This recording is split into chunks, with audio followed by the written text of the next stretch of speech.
معزز ناظرین، اس حقیقت سے تو انکار نہیں کیا جا سکتا کہ دو بڑوں میں اختلافات ہو جاتے ہیں، لیکن ان اختلافات کو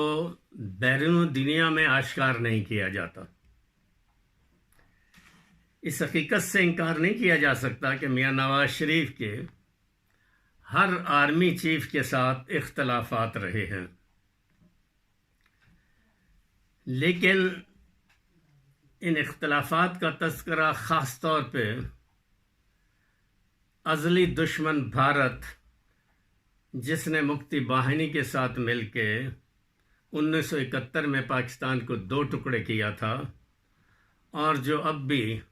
اکھنڈ بھارت بنانے کے سلسلے میں مصروف کار ہیں۔ تو جب 29 ستمبر 2013 کو میاں نواز شریف وزیر اعظم پاکستان UN جنرل اسمبلی کے اجلاس کے سلسلے میں موجود تھے، تو انہوں نے 1 on 1 1 گھنٹے کی ملاقات وزیر اعظم انڈیا منموہن سنگھ کے فلور، جو نیو یارک پیلس ہوٹل کے 4th فلور پر تھے، وہاں پر ملاقات کی، جس کی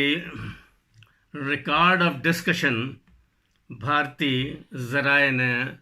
پوری طرح سے ریکارڈ کی۔ اس ڈسکشن کا انکشاف اکتوبر 2013 میں ہوتا ہے، جب اسے بھارتی حکومتی اداروں سے شیئر کیا گیا۔ اس میں جناب وزیر اعظم نواز شریف نے منموہن سنگھ آپ کو کہا کہ آپ کی فوج تو آپ کے کنٹرول میں ہے، لیکن انہوں نے پاکستان فوج پہ بد اعتمادی کا اظہار کیا۔ تو یہ چیز جو ہے، یہ میں سمجھتا ہوں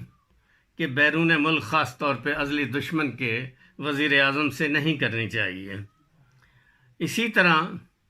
2014 میں وہ وزیر اعظم نریندر مودی کی حلف وفاداری کی تقریب میں گئے، تو اسی دوران پاکستان ہائی کمیشن نے انتظام کیا تھا کشمیری وفد کے ساتھ جناب نواز شریف کی ملاقات کا، لیکن وہ انڈین اسٹیل ٹائکون جو Ajit Kumar dual Indian security chief کے زیر اہتمام کام کر رہے تھے، ان کی رہائش گاہ پر وہ چائے پینے کے لیے چلے گئے۔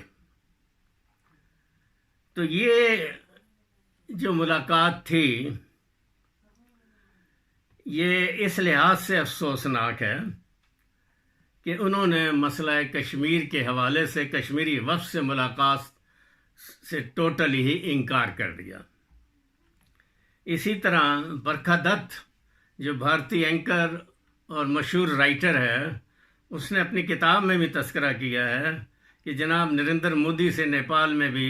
خفیہ ملاقات کی۔ تو یہ جو خفیہ ملاقاتیں ہیں، ظاہر ہے کہ انڈین انٹیلیجنس کی یہ خواہش ہوتی ہے کہ اپنی فوج سے متنفر اگر کوئی پولیٹیشنز یا اہم لوگ ہوں تو ان سے رابطہ استوار کیا جائے۔ یہی وجہ ہے کہ بھارتی وزیر اعظم نریندر مودی نے اس کو میاں نواز شریف کے ساتھ ذاتی تعلقات میں تبدیل کر دیا، اور پھر وہ اپنی نواسی کی شادی میں بھی جناب نریندر مودی بغیر کسی ویزا کے اور بغیر کسی اطلاع کے جاتی امرا پہنچ گئے۔ تو یہ جو نوعیت ہے، یہ میں سمجھتا ہوں کہ پاکستان آرمی کو اعتماد میں نہ لینے کی وجہ سے یہ صورتحال پیدا ہوتی ہے،